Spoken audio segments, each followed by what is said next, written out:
Mau bicara hukum, kalau Kapolrinya masih Listio Sigit, sampai berbulu nih gelas nggak akan ada perubahan, Pak. Bayangin gelas bisa bulu nggak?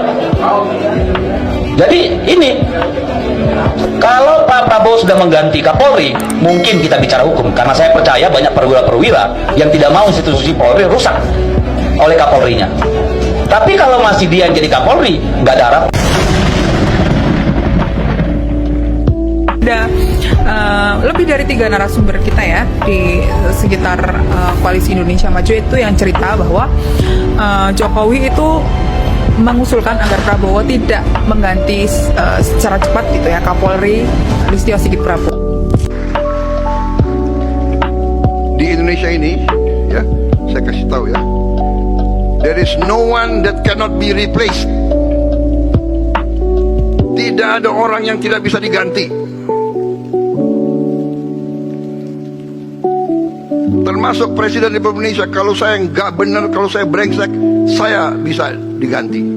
Nggak ada orang yang tidak bisa diganti. Prabowo harus melepaskan diri dari bayang-bayang Jokowi. Kalau tidak, Prabowo akan ikut hanyut bersama Jokowi, saudara.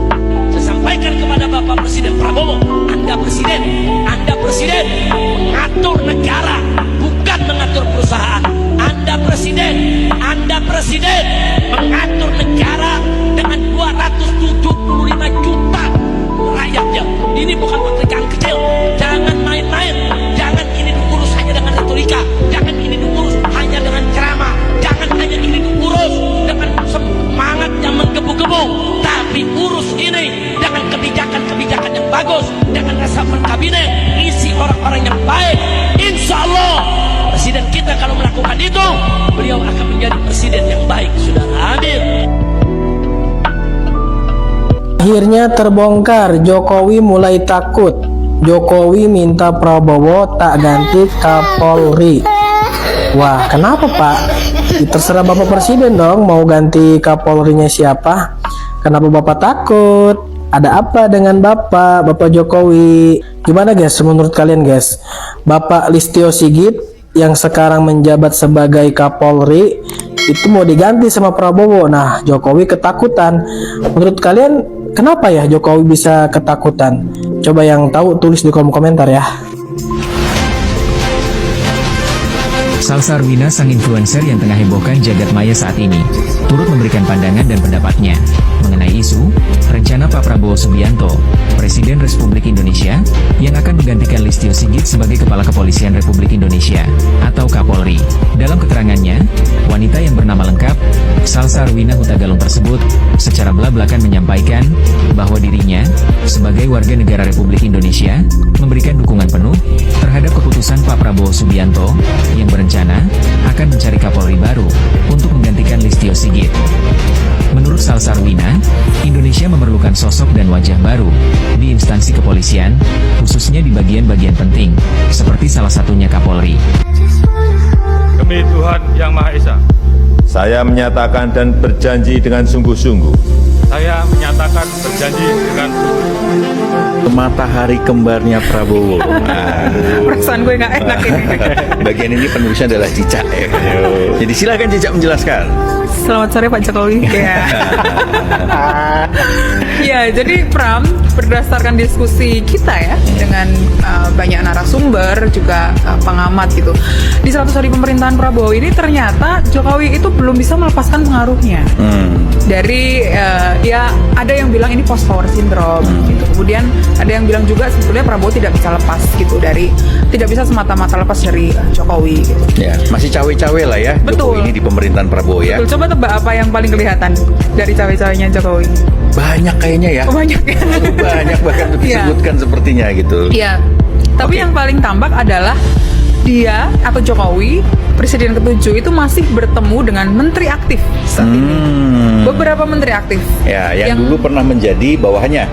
Yang dulu pernah menjadi bawahnya dan sekarang itu sekarang itu istilahnya adalah orang-orang dekat yang jadi menterinya Prabowo, orang-orang dekat Jokowi yang jadi menterinya Prabowo. Jurnalis senior Uni Lubis mengaku mendengar informasi bahwa Presiden Jokowi menitipkan 4 orangnya kepada Prabowo Subianto untuk menempati posisi tertentu jika telah menjabat sebagai presiden seperti Kapolri dan Jaksa Agung. Ia mengakui bahwa mendengar informasi Presiden Jokowi menitipkan 4 posisi, yang satu Kapolri, kedua Now for a break. Ini sebenarnya Sigit, kalau jujur, Kapolri kita kasihan lihat dia. Kasihan dalam arti kata dia sekarang tersandra dengan jabatannya itu. Kalau aku punya pemikir kalau seperti dia punya sikap, attitude, dia minta berhenti. Karena apa? Sudah periodenya, sudah waktunya, gitu loh. Tetapi karena dia ikut bermain, dia nikmati, dia ombang-ambingkan, dia nggak ada keputusan. Sebenarnya kalau jujur, kalau normal, Pak, saya sudah 5 tahun, Pak. Tradisi selama ini paling lama 4 tahun di Polri. Hampir tidak pernah ada 5 tahun. Kalau boleh mohon saya sudah ini, Pak. Enggak dia lakukan itu. Dia nikmati itu. Tadi abang menyebutkan tersandra. Situasi itu menyandra dia. Situasi itu menyandra dia. Keadaan itu menyandra dia. Sehingga dia tidak bisa mengambil satu keputusan yang drastis. Apa itu keputusan yang drastis? Besok pagi dia nggak ada presiden. Pak, saya minta berhenti. Dan alasan dia bukan soal suka nggak suka sama Prabowo. Udah 5 tahun. Sudah jenuh. Kasih kesempatan kepada junior-juniornya. Banyak jenderal polisi yang jago-jagoan. Yang punya kredibilitas tinggi. Yang punya ini. Gitu. Inilah yang membuat rakyat muak. Inilah kemudian rakyat kemudian tidak percaya. Di belakang layar Prabowo bisa panggil Sigit, udah Sigit, mundur aja lah tuh. Ada tingkat kesadaran Prabowo ke situ nggak? Kok dibiarin terus ini? Prabowo dikabarkan akan memecat Kapolri. Mengapa? Karena polisi justru membuat masyarakat semakin takut.